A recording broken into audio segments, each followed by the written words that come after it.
I was an airline pilot for Delta for 26 years. A pilot's primary flight instrument is his artificial horizon, which he has to be maintained level to keep from climbing and descending.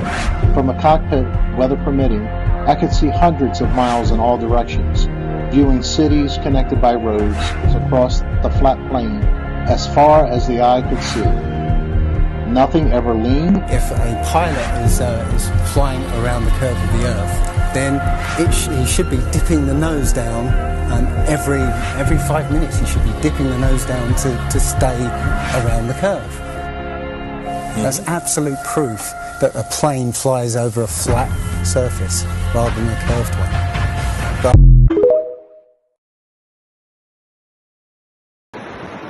Good evening, aloha from Florida. So I want to make a short and sweet video about aviation. Again, I have shared these points before, but this time I'll make a few finer distinctions, and you just take it or leave it. But the truth of airplanes is that an airplane flies through the air over a plane. That's absolute scientific fact, whether you like it or not, whether you want to believe it or not.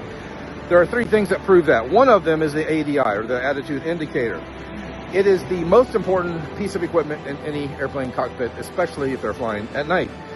They set it to reference level from where they take off, and it doesn't matter how high, how far, how fast they fly. It always holds the same reference point. So they could take off from New York City and fly to San Francisco, and it's going to hold the same reference the whole time, proving that they're flying through the air over a plane. Now here's the main point. Here's the finer distinction. There's no equipment in any cockpit that accounts for the Earth's alleged curvature, or the Earth's alleged rotation, or the Earth's alleged revolving. Airplane pilots are taught to treat the Earth as it is in reality, which is flat and stationary. Now, the next one is the TOD calculation. There is no calculation anywhere in aviation that accounts for Earth's alleged curvature, or Earth's alleged rotation, or Earth's alleged revolving. There is a calculation which is extremely important. It's how airplanes land safely, and that is called the TOD, or the top of descent calculation. It's where the airplane will get its rate of descent and its angle of descent. It always calculates a flat and a stationary baseline. There's more to that. I could talk about how far away they are from the airport when they start coming down, which is 100 miles. If they accounted for Earth curvature, there would still be over a mile in altitude when they have slowed down so much that they can no longer maintain lift. They would all fall out of the sky and crash. But they all land safely, because they treat the Earth as flat and stationary, and they calculate the Earth as flat and stationary with the TOD. The third thing is the pitch data.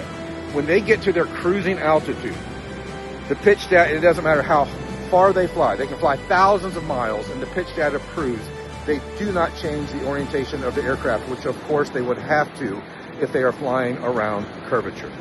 I think that's it. You know what? I'll give you one more, a little bonus one about aviation. It's in relationship to the star trails. You know, the time-lapse photography of the night sky, when you can see the stars rotating in one motion in absolute perfect unison, and the globe claims 4 motions at 4 different insane speeds. What we see with the star trails is impossible on the globe. But sometimes with the time-lapse photography of the night sky, an airplane will travel through that time-lapse. The airplane trail is always straight and level.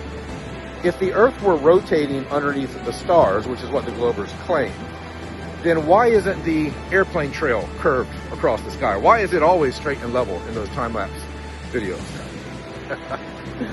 The Earth is an intelligently designed, enclosed, electromagnetic, thermodynamic system that we commonly call flat Earth. It's more accurately called geocentric cosmology, and I like to call it the truth of creation. The light from this truth will shine into your life if you're willing to research it and accept the facts. The light from this truth will shine into other areas of your life, and you'll see other things that you've been trained to believe as true, and you'll find out they're not true. And you'll start living your life in more alignment with what is right instead of what is wrong. You'll start living your life with more peace and less stress. You'll have more confidence and less confusion. You'll have more courage and less conformity. Those are the benefits, some of the benefits of truth, and flat Earth is the truth. Go check out flatearthdave.com or ericdubay.com for some great content on the Earth being flat and stationary. Have a great night. God bless. Redshift and blueshift have nothing to do with motion or expansion, As you can see with these pictures from Saturn to Jupiter to in my pool to through a glass dome, redshift and blue shift is simply how we observe light coming from objects or reflecting off of objects. We get a blue spectrum when it's closer to us and a red spectrum that's further away from us. As you see here with the leaf in the bottom of my pool, the edge closest to me has blue shift, the edge furthest has red shift. When I go to the other side, the blue shift followed me, the blue is closer, the red's further away. Here in a glass dome, I have projected a light source in, and you can see the red shift and blue shift in that projected light source inside the dome as well.